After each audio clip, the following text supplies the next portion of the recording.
میرے دیرینہ رفیق صدر محترم مفتی معیز الدین صاحب قاسمی مدظ اللہ العالی اور اسٹیج پر تشریف فرما معززین اور حاضرین خاص طور سے اور میری ماں بہنوں، اس وقت لائٹ جانے سے اور لائٹ کا آدمی روشنی کا یہاں بیٹھا ہوا ہے، مگر جب اللہ گرم کرنا چاہتے ماحول کو تو کوئی ٹھنڈا نہیں کر سکتے، تو اللہ اس گرمی میں بیٹھنے کی وجہ سے ہم کو قیامت کے دن کی گرمی سے محفوظ فرمائے۔ آپ سب کو ہم سب پتہ نہیں اللہ کس بات پر معاف کر دے۔ یہ بھی وجہ ہو سکتی ہے کہ اس محفل میں آپ نے بیواؤں کے لیے، یتیموں کے لیے، کمزوروں کے لیے، پریشان حالوں کے لیے اپنی گرمی برداشت کی، اور یہ آصف جاہ اول نے ابھی جو بیان کیا کہ انہوں نے بے سر و سامانی میں اس کام کو شروع کیا، اللہ اس کو بھی جزائے خیر دے۔ اور مولانا عبدالشکور جامعی یہ ہمارے ساتھیوں میں سے ہم دونوں کے، ہم علی بے مفتی صاحب ہم ساتھی پڑے ہوئے ہیں شروع سے، تو عبدالشکور صاحب بھی 1-2 سال ہمارے پیچھے تھے، مگر یہ اورنگ آباد بہت گھوم گھام کے آئے، ابن بطوطہ ہیں، سمجھ میں آئے نا، بڑے تجربہ رکھتے ہیں، تو انہوں نے دیکھا کہ ایک ونگ کے طرف ہماری توجہ کم ہو رہی ہے، وہ ہے نصف بہتر، یعنی خواتین کے طرف، بیٹیوں کے طرف، بچیوں کے طرف مسلم، ان کے ہماری توجہات اتنی زیادہ نہیں ہے، تو انہوں نے اس میدان کو چنا، اور اصلاح البنات کے نام سے ایک شیخ بھی ان کو شیخ سلمان مل گیا حلقہ، اس نے ان کی رہنمائی کی، اور جناب اس آپ کے مولانا نے اس مدرسے کو کھولا، وہیں اور رک نہیں گئے، جو چلنے والا رہتا ہے وہ رات میں بھی چلتا، دن میں بھی چلتا، تو انہوں نے یہ سوچا کہ یہ بیت المال کے ذریعے سے جہاں ہم مدرسہ چلا رہے ہیں، وہیں خواتین کے لیے، ہماری بیوہ بہنوں کے لیے، ہماری یتیم بیٹیوں کے لیے، ان کی شادی اور بیاہ کے لیے کچھ کرنا چاہیے، اور کچھ کر کے جانا یہ مومن کا کام ہے۔ ہر مومن کو یہ دعا کرنا چاہیے کہ تمنا ہے کہ کچھ کام کر جائیں، تمنا ہے کہ کچھ کام کر جائیں، اور اگر ہو سکے تو خدمت اسلام کر جائیں۔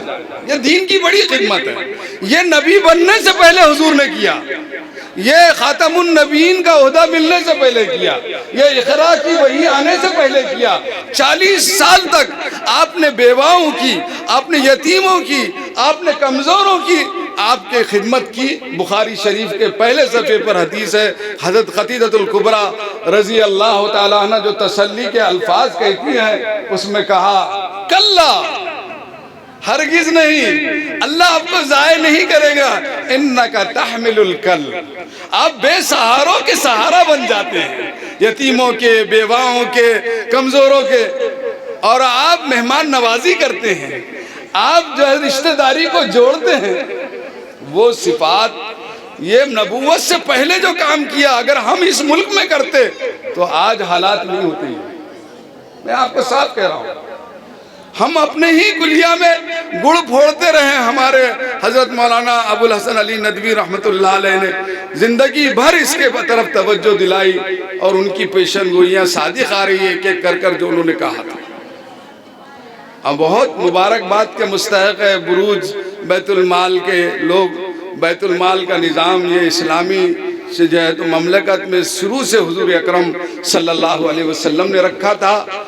آپ کو رات بھر ابو ہریرہ کو بٹھا دیتے تھے، نو نگرانی کرو بیت المال۔ اب جناب نماز پڑھے، نماز کو باندھے تو چور آ گیا اور بیت المال میں تھیلا بھرنے لگا۔ تو بعض بیت المال اب بھی ایسے کہ بعض چور آ کے تھیلے بھی بھر رہے، سمجھ میں آئے نا؟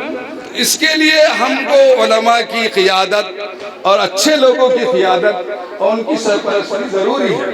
تو وہ بھرنے لگا، حضرت ابو ہریرہ نے پکڑ لیا اس کو، انہیں بہت پکا تھا بولنے، کہنے لگا میرے بہت چھوٹے چھوٹے بچے، میں پریشان حال ہوں، ایسا مجھے چھوڑ دو، معاف کر دو، چھوڑ دو۔ مجلس رسالت میں پہنچے دوسرے دن، تو اللہ کے رسول صلی اللہ علیہ وسلم نے پوچھا تمہارے رات کے چور کا کیا ہوا ابو ہریرہ؟ ہم یہ سٹ پٹا گئے جناب، اور کہا کہ حضور اس نے بہت عاجزی کی اور بہت میرے ساتھ جو ہے آوزاری کی تو میں نے اس کو چھوڑ دیا، کہا کہ جھوٹا ہے کل پھر آئے گا۔ اب تو جناب ابو ہریرہ رضی اللہ عنہ پکے تیاری میں بیٹھے کہ حضور کے فرمان کی بات آئے گا۔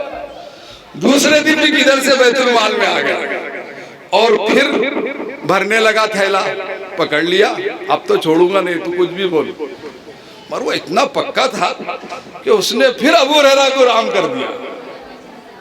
جہاں آرام ہوتا ہے میٹھی زبان سے نہیں لگتی اس میں کچھ دولت زیادہ۔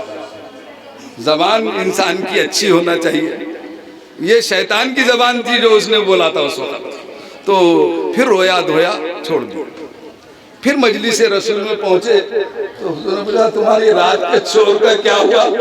بڑے شرمندہ ہوئے اور کہا کہ نہیں حضور اس نے وعدہ کیا، میں نے اس کی رحم کر کے چھوڑ دیا۔ حضور نے فرمایا جھوٹا ہے پھر آئے گا۔ اب جناب تیسرے دن تو انہوں نے بولا تیرے کو چھوڑوں گا نہیں، پکڑ لیا اس کو۔ اب جناب اب تو چھٹکارا مل رہا ہے، کتنی بھی لفظی کرے وہ چھوڑے نہیں ابو ہریرہ۔ اور صحابہ علم کے بڑے حریص تھے، انہوں نے کہا میں تجھے ایسی قرآن کی آیت بتلاتا ہوں جس سے تیرے گھر میں چور نہیں آئے گا، تیرے گھر کی حفاظت ہوگی، میرے کو چھوڑ دے۔ کہا کہ اچھا بتا، تو آیت الکرسی پڑھ کے سویا کرو، کہا کہ چھوڑ۔ اب مجلس رسول میں پہنچے، حضور نے پوچھا کیا ہوا چور؟ کہا کہ حضور اس نے ایسے علم کی بات فرمائی، فرمایا جھوٹا ہے وہ شیطان تھا لیکن بات سچی کر کے گئے۔ تو بیت المال کا نظام آپ کے کونے میں اورنگ آباد کی کوئی خاتون بیوہ بھوکی ہے، اپنے بچوں کے ساتھ، یتیم بیٹوں کے ساتھ، یتیم بچیوں کے ساتھ ہم سب ذمہ دار ہیں۔ فاروق اعظم گشت کر رہے تھے اور ایک بڑھیا جنگل کے کنارے، مدینے میں جنگل کے کنارے کچھ آگ جلا کر ہانڈی رکھی ہوئی تھی، بچے شور مچا رہے تھے۔ فاروق اعظم کا گزر ہوا تو صورتحال دیکھ کر پوچھا، کہا کہ کچھ کھانے کو نہیں ہے؟ اس میں جو پتھر یا کوئی چیزیں ڈال کر وہ بہلا رہی تھی بچوں کو۔ کہا کہ ہمارے امیر المومنین کو کچھ خبر نہیں ہے۔